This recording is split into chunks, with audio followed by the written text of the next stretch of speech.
Selamat datang kembali di channel Anime Zone. Pada video kali ini, kita akan membahas tentang seberapa kuat Admiral Kizaru sang manusia cahaya. Borsalino alias Kizaru merupakan Admiral Angkatan Laut dan bisa dikatakan sebagai salah satu karakter terkuat dalam cerita One Piece. Fakta mendasar darinya adalah ia diketahui memiliki kekuatan cahaya yang membuatnya bergerak begitu cepat dan menjadikannya orang yang ditakuti, baik itu bajak laut ataupun Angkatan Laut itu sendiri. Selain itu, ia juga tipe orang yang berbicara dengan gaya yang lama, namun dari segi kekuatan ia sangat-sangat cepat. Meski sudah lama ditampilkan dalam serial One Piece, Oda Sensei masih menyembunyikan banyak misteri dari sang pengguna cahaya ini. Sehingga bisa dikatakan, ia juga merupakan salah satu karakter misterius di One Piece. Nah, gak usah berlama-lama lagi, ini dia pembahasannya. Namun perlu diingat bahwa pembahasan ini berisikan teori dan opini pribadi berdasarkan beberapa fakta dan informasi yang sudah dikumpulkan. Namun seperti biasa, sebelum masuk pembahasan silahkan klik tombol subscribe dan aktifkan notifikasinya agar kalian tidak ketinggalan informasi dan teori menarik seputar The One Piece dari channel Anime Zone. Kalau sudah, terima kasih.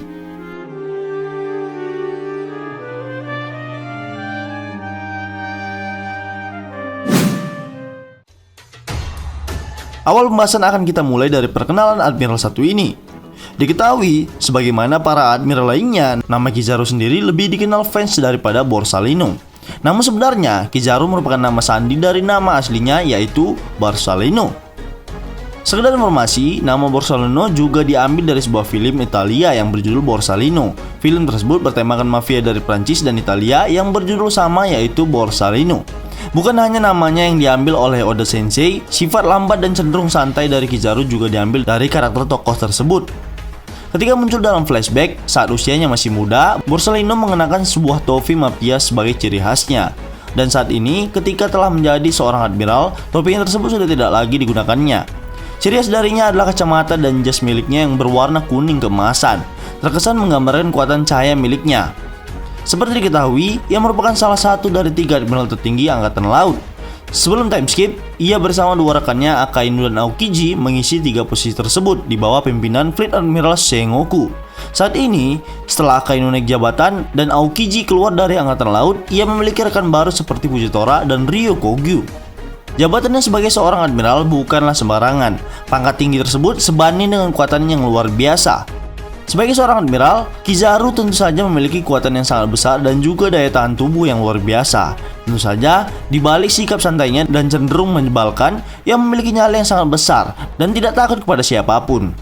Sejauh ini, sudah banyak nama-nama besar yang dihadapinya, termasuk diantaranya adalah ke-11 supernova di Pulau Sabaody, Silver Ray Lake, yang merupakan mantan wakil kapten bajak laut Goldie Roger, dan pertempurannya melawan komandan divisi bajak laut Whitebird, Marco di Phoenix, serta menantang seorang Yonko Edward Newgate, yang dikatakan sebagai manusia terkuat.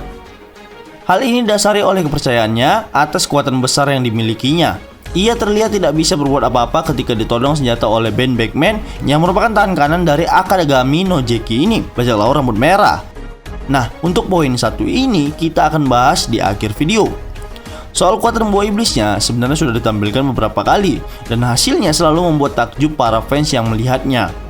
Ia selalu berhasil memojokkan lawan yang dihadapi. Misalnya saja, ketika berhadapan dengan beberapa supernova, ia tampak sangat santai dan menganggap para supernova hanyalah bocah kecil yang baru melihat dunia.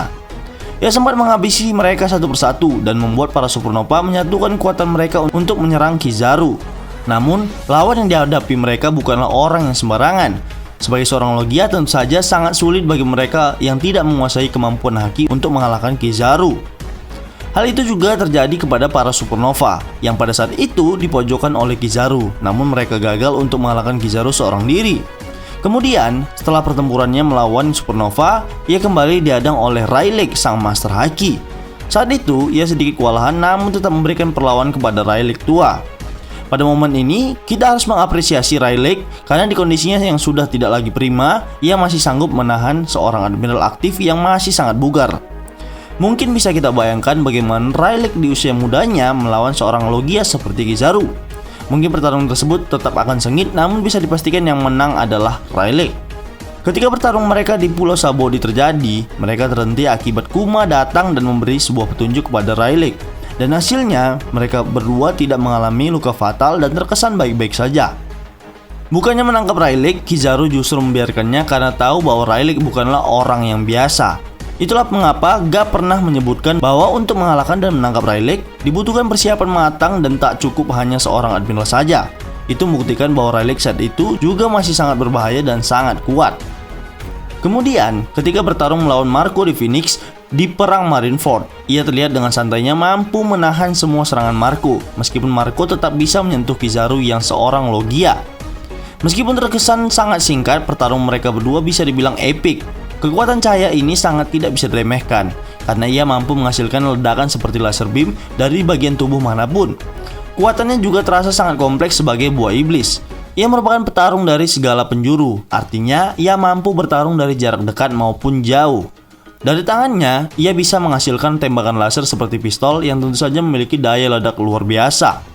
Hal ini juga yang mendasari pasifista untuk bisa menembakkan laser beam dari mulut dan tangannya, karena memang konsep yang diambil oleh Dr. Vegapunk untuk kekuatan pasifista ini adalah Kizaru itu sendiri.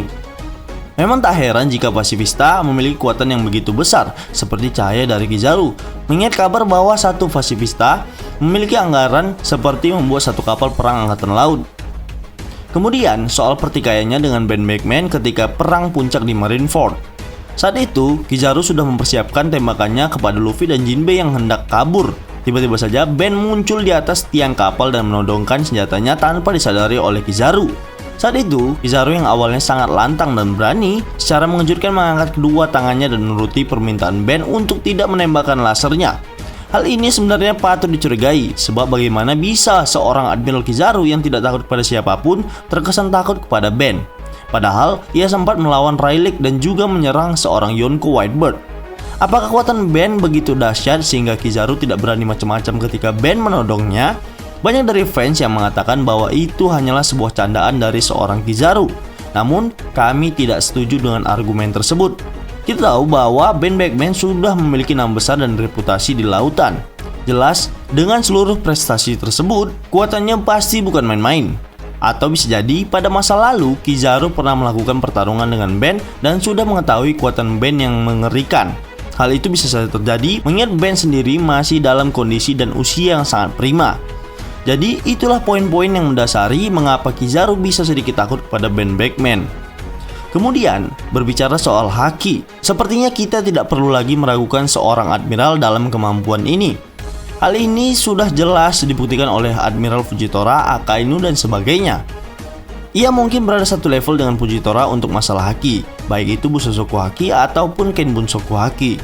Kami tidak bisa mengatakan bahwa ia menguasai Hausoku Haki, namun yang jelas ia bisa menguasai kedua haki lainnya tersebut. Meski sebenarnya belum pernah ditunjukkan sama sekali. Jika Fujitora memiliki haki yang dahsyat seperti itu, secara logika sudah seharusnya Kizaru juga memilikinya. Maka dari itu, kami menyimpulkan ia memiliki kemampuan haki yang setara dengan para admiral lainnya, meskipun ia terkesan lebih sering menggunakan kekuatan buah iblis. Kemudian, salah satu keunikan Kizaru adalah gerakannya yang sangat cepat. Jelas hal itu dikarenakan ia memakan buah iblis Pika Pika no Mi, buah iblis bertipe Logia yang membuat Kizaru menjadi manusia cahaya. Dengan kekuatan tersebut, ia mampu bertransformasi, menghasilkan dan juga menjadi cahaya itu sendiri. Meski gerakannya sangat cepat, sekali lagi ia memiliki cara berbicara lambat dan sangat menjengkelkan. Namun hal ini pula yang membuat karakter Kizaru menjadi unik. Meskipun belum begitu diketahui, namun ada dua kemungkinan. Yang pertama, memang pada dasarnya ia berbicara lambat meskipun belum memakan buah iblis. Yang kedua adalah karena dia menjadi cepat dan dia harus menyesuaikan kecepatan berbicaranya sehingga menjadi sangat lambat. Selain itu, ia merupakan sosok yang mengerikan yang bahkan pernah menangkap 500 orang ketika di Pulau Sabaudi. Ia banyak melakukan hal-hal yang mengerikan ketika berada di sana. Ia sempat menggunakan kekuatan cahaya miliknya hanya untuk menangkap bajak laut kelas rendahan. Tentu saja, meskipun pangkatnya seorang admiral tinggi, namun menangkap 500 orang kriminal adalah sebuah hal yang cukup gila dan tentu saja tidak akan mudah. Hanya saja, di antara 500 orang tersebut, tidak satu pun dari mereka adalah 11 supernova. Sebagai seorang admiral angkatan laut, ia juga memegang teguh prinsip keadilan, sama seperti admiral lain pada umumnya. Ia membawa prinsip keadilan unclear justice atau keadilan yang belum terselesaikan. Memang prinsip tersebut bisa dilihat dari banyaknya tugas yang belum terselesaikan, seperti gagal menangkap kru topi jerami, tidak mampu menangkap Silver Rayleigh, dan membiarkan para supernova kabur dari Sabaudi. Bahkan di kantornya pun ia menuliskan prinsip tersebut di temboknya. Tulisannya pun dibuat sangat besar sehingga orang-orang bisa melihatnya dengan jelas. Nah, selanjutnya adalah Kizaru merupakan karakter yang terinspirasi dari aktor kenamaan Jepang Kuni Tanaka. Diketahui semasa aktif di dunia perfilman, Tanaka memiliki pakaian, perawakan, dan wajah yang mirip dengan Kizaru. Hal uniknya adalah ketika Oda Sensei menggambar suatu karakter berdasarkan tokoh di dunia nyata, sudah pasti karakter itu memiliki peran penting di lautan One Piece. Hal itu juga berlaku bagi para admiral dan Kizaru itu sendiri. Nah, ada isu yang mengatakan bahwa Kizaru akan datang ke Wano karena ia mendengar kabar dua Yonko saling beraliansi. Namun sampai saat ini masih belum ada kelanjutan dari berita tersebut. Sebagai pemilik kekuatan cahaya, tentu saja bisa dibilang ia merupakan orang tercepat di dunia One Piece. Mungkin satu-satunya yang bisa sedikit mengimbangi dirinya adalah God Enel, sang pemilik kekuatan petir. Kedua sama-sama cepat, bergerak dengan sangat cepat, bahkan kedipan mata pun tak bisa melihat mereka dengan jelas. Namun, untuk membuktikan siapa yang tercepat di antara mereka, mungkin bisa diungkap melalui metode ilmiah. Berdasarkan beberapa sumber, cahaya atau kilat selalu lebih dulu muncul dibandingkan petir. Hal itu dikarenakan kecepatan cahaya adalah 300 juta meter per detik. Namun untuk kecepatan, sepertinya cahaya sedikit lebih unggul dibandingkan petir. Nah, dalam hal ini mungkin Kizaru bisa sedikit lebih unggul dibandingkan Enel. Kita belum tahu pasti bagaimana, berharap saja Oda Sensei akan menjelaskannya suatu saat nanti.